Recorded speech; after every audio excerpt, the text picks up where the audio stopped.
How do you know when to spend money on simulator racing? It's pretty expensive in comparison to playing like Call of Duty on a PlayStation. You pick the game up, you get a PlayStation, it comes as a complete pack with the controller and everything. So it's a lot more easy to get into. I think that keeps a lot of people, held back from diving in and finally getting to experience simulator racing, even though they've probably been wanting to for a while. So for anything like me, it doesn't happen just like, bang, I want a simulator race, I'm going to go and drop what can be thousands on it. It's more of a procedure getting into it, and that's kind of what I did, even though I didn't actually know I was doing it. But I believe the steps will really help you get your feet wet into the simulator race. So if you've gotten to the stage where you've clicked on this video, that already means that you're thinking about it, and because it's spiked your interest, eventually you're probably going to go down the dark road that is simulator racing. Step one, the first thing I'd recommend is you need to work out if it's just a fad, just something that you're interested for the time being, and then you might get sick of it and want to jump between different games. Maybe a new expansion or something comes out for a different game that you play, and it's going to steal your attention back, because this is one of the things that, like I said, takes a bit more investment than other genres of games. So the first thing is, if you know of a friend that has a simulator, just straight out ask if you can go and play it. Or even better, most people won't have that type of scenario. If you go to your local arcade, like a VR arcade, I know there's some here, and my city is not that big, so surely yours will have some as well. Any arcade with a proper setup, such as an esports cafe, look for something like that. I don't mean your local bowling alley that has the old NASCAR game that you drift around the corner in. Those $2 slot machines is not going to give you the same feel. What you're trying to establish here, okay, you've got the bug, you've got the taste for it, you like the idea, do you actually enjoy playing it? Now, if you go there, you spend an hour or two, normally you can do set price things where you can, be on it for a certain amount of time, then you're going to decipher if you actually enjoy it. Now, if you do enjoy it, you're really getting immersed, okay, there's step one completed. You know it's not a fad, and that you're confident that you know that you like it. That takes us on to step two. If you don't already have a computer, you're probably going to need one. You can simulate a race on a PlayStation, although some of the titles such as iRacing, Assetto Corsa Competizione, I think that's how you pronounce it. It sounds a bit too flashy for me to say like that. Those big titles, the ones where it gets really hardcore and it's done on computer, they're a bit more easy to work with, in the sense that, launching it on a PlayStation disc is harder than making your own game and publishing it to the internet where computers can download it and get access to it. It's just easy to work with. They're open to more hardware where I can get more powerful systems, which obviously comes at a cost.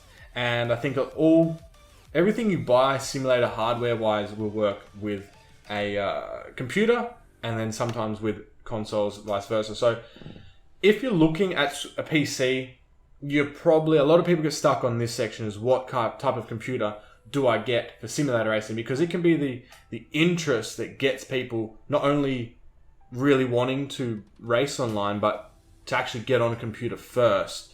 Now, there's a couple of things I would recommend. I haven't tested these stats to see if this is the minimum you need to be able to race online, but for instance, something like iRacing, one of the most known games out there, or Assetto Corsa, not ACC, not the new one. That's very heavy hardware dependent. But for instance, ACC and iRacing, and the games are a little bit easier to run. I've taken a couple notes. What I would recommend, like I said, this hasn't been trialed and experienced, but it's just an overall decent stat computer to be able to get. It's got decent specs to it, is what I'm trying to say. Is you want to go for an 8GB RAM, but it doesn't mean anything to you. You can write it down. There's just three things that I want you to try and go for. 8GB of RAM. You want a decent graphics card. Now, I'd recommend like a 1060, and that is because they're pretty high-end cards. So they went between 1040s, I think, 50s, 60s, 80s, and up to now, which is the newest the newest implement. So now they're on the 20 series, right? So for instance, I'm running a 2070 graphics card in this computer. In Australian dollars, it cost me $800. And it was quite a new thing when I got it. Now there's 2080s, 2080 Ti's. Very, very expensive.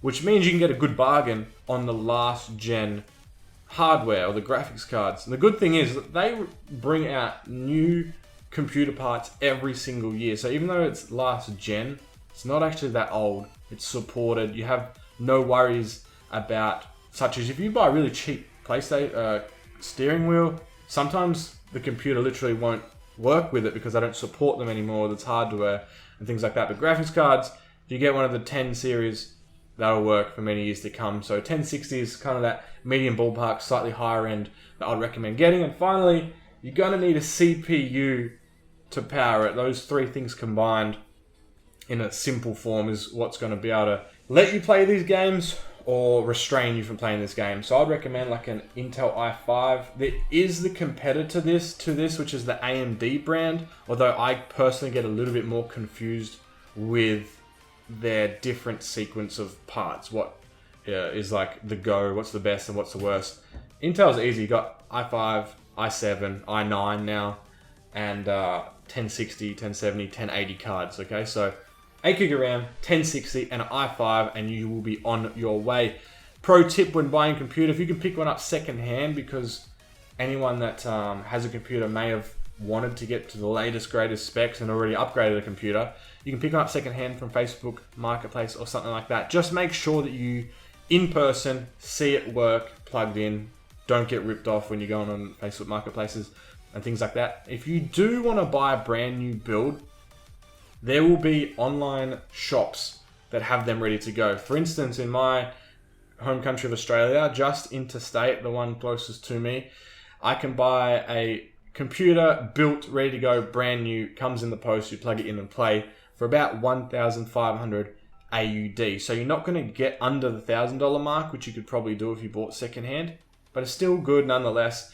And this isn't just for simulator racing. If you are going to buy a computer and literally just simulator race and you use it for nothing else, you don't browse the internet on it, you don't do any office work, then you could probably lean towards a console just for a few $100s.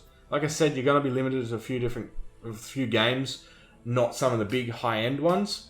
But if you're taking simulator racing seriously, you're going to spend thousands in the long term, not straight up, on a frame and all that, or at least a couple hundred. You may as well have a decent computer, and with that you can use a computer for a lot more than just playing games.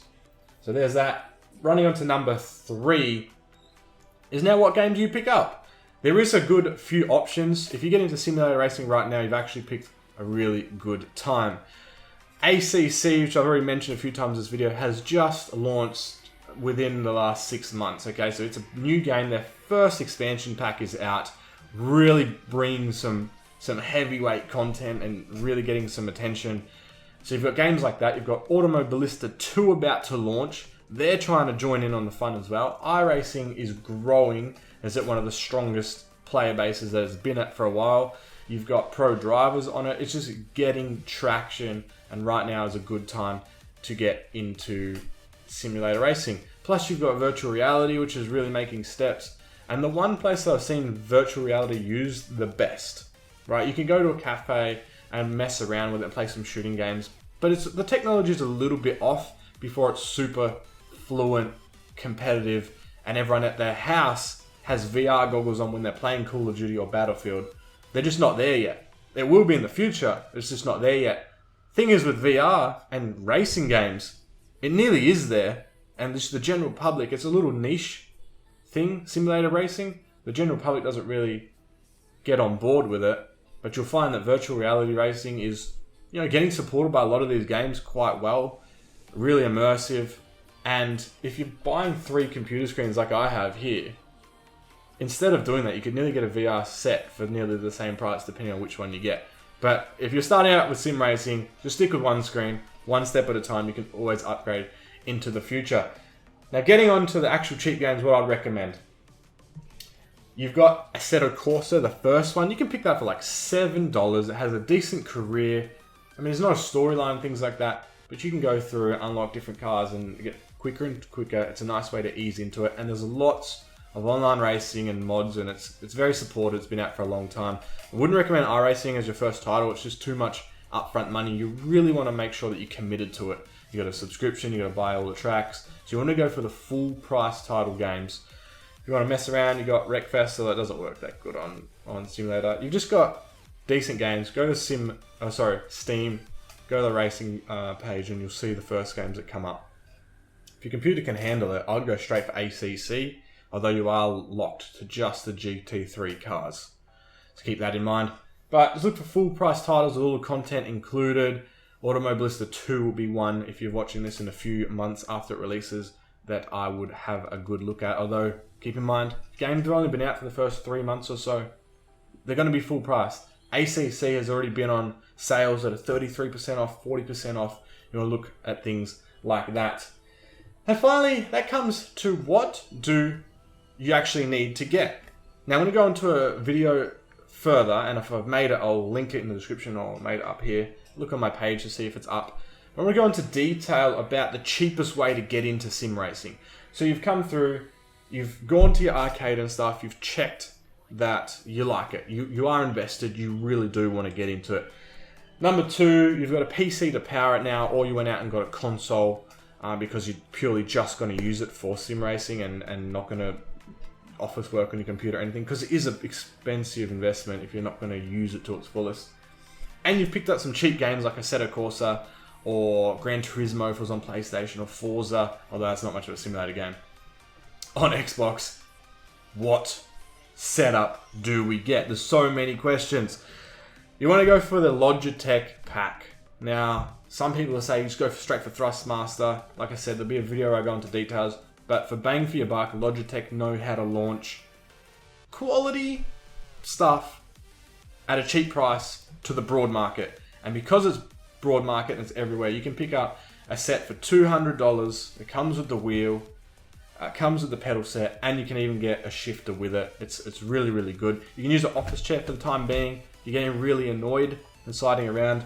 Facebook Marketplace, Gumtree, Craigslist, trying to get a simulator frame, or you could just buy a next level one if you want to get a brand new one.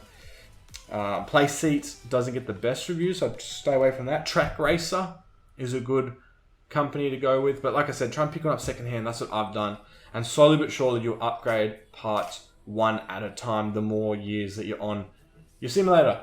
That's going to wrap up this video. Hopefully these 4 tips helped you out. Let me know any questions in the comments below. I'll try and link everything that I've mentioned, and I will see you guys next time.